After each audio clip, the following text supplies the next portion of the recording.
guys, welcome back to Sprague River Homestead. It's probably going to be a little noisy out here. I'm out at the goat barns, and I wanted to make a quick video and talk about hay prices, hay availability, and just kind of put it out in the universe that people that are feeding hay need to be thinking about it now. So I know it varies from market to market, different parts of the country. Some of us are seeing hay shortages, hay price hikes.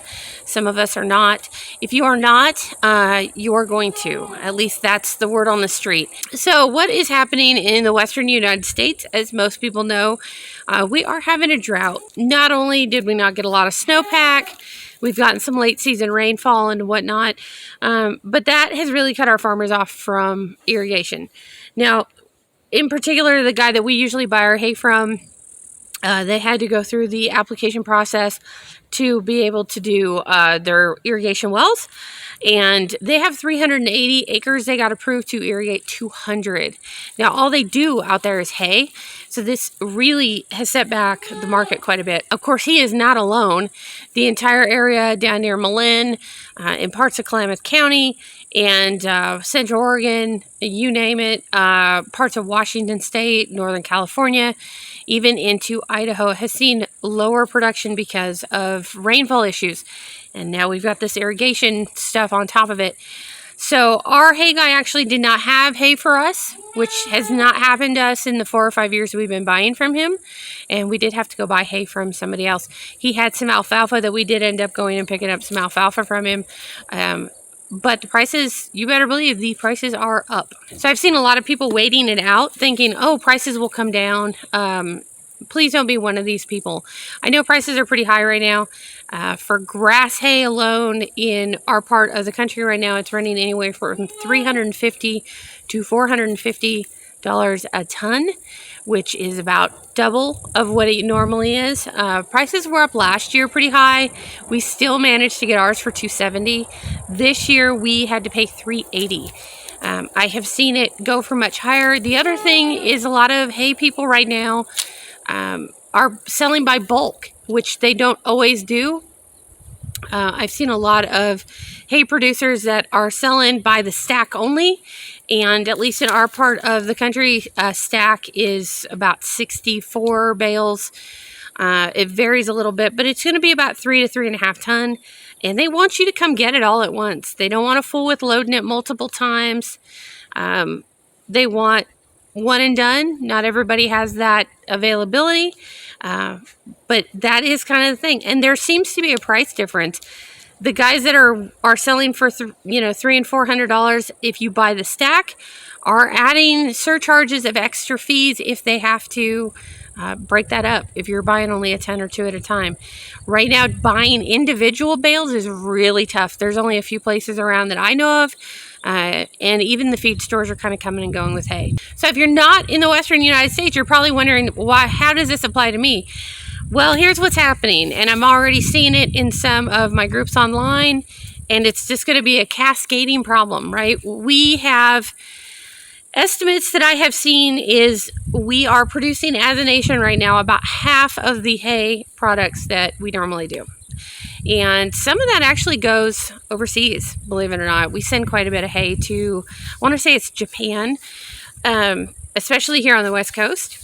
And those big commercial buyers are still buying and still shipping. They don't care that there's no hay on the West Coast for the average farmer. That's not their problem.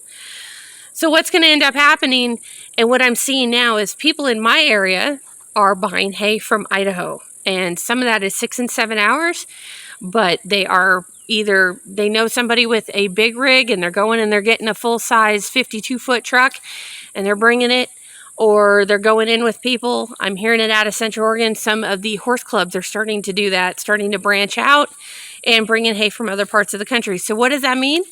That means the guys in Idaho are going to start running out of hay. So the guys in Idaho are going to have to step back and buy from somewhere else. Now, Montana has gotten hit pretty good with flooding. If you've seen some of the videos coming out of Yellowstone, they've also had a lot of trouble with drought out there as well. So what I've seen online is people talking about Montana hay shortages. So if the guys from Idaho can't get it there, where are they going to get it? So it kind of cascades. It becomes a problem all the way around. Texas is another one that is having a lot of heat trouble. A lot of those big producers are bringing hay in from other places. So what I am hearing, and take it for what it's worth, it's all projections and it's coming from people who raise hay across the country. A lot of people are saying we could be in a real hay crunch by September. I know a lot of people, including us, used to buy in the fall. When we lived in Tennessee and Mississippi, we always bought our hay in the fall. No point in getting it early because, you have to try and keep insects out of it and critters out of it. And if it's not cured right, it can cause barn fires and on and on and on. But this year, if you have time and money and resources, get it now. There is no guarantee that there is going to be anything in the fall. The other thing is fertilizer was not good this year. As everybody probably knows, there was not a lot of fertilizer to be had. That's driven some of the cost up. Diesel is a big deal. So tractor prices, we know this from doing fencing and things this year. Diesel is up. Fencing is costing more. Doing hay is costing more. So all those prices are going to go up. Guys, they are not going to come down. I know a lot of people are hoping that by the time we hit second and third cutting throughout the country, the hay prices are going to come down. They're not. They're just not. You might see in some markets a little dip down, but overall and in general, I would not bank on that. If you feed hay, the time to be stocking your barn is now. I'm going to follow that up with a little word of caution for the folks that are stocking up right now. Be careful about who you tell. I hate to say that, but I have already heard reports of people in our state having hay stolen. Guys that kind of keep cattle barns out and don't live on the property have come out to find out that hay is missing. It's a tough economy right now, right? And hay is hard to find. It's expensive. And unfortunately, there are people that do not have a problem with taking what's yours because they don't have. So if you're going to stock up, make sure it's secure. Make sure that you maybe don't tell everybody or just tell a select few or disguise it. Whatever you can do, keep yourself safe. That's all I can tell you is keep yourself safe. All right, guys, that is it for me from Sprague River Homestead. I just want to kind of put it out there. If you haven't got your hay yet, be looking, be sourcing, be ready. I've seen some guys are doing contracts on the next cuttings. You may look at that. If you haven't bought your hay or aren't ready to, you may see if a farmer will make a contract with you, maybe with a deposit or whatever, to hold hay for you, especially to lock it in for a price, because we don't know what's going to happen. Diesel is kind of coming. It's not really doing what gas is doing. It's mostly stayed up, but it could come back down a little bit, but it's not going to make a huge difference. So get out there, get your hay, be ready. Don't be caught with your pants down this fall. That's not good for anybody. And we'll see you next time. Happy homesteading.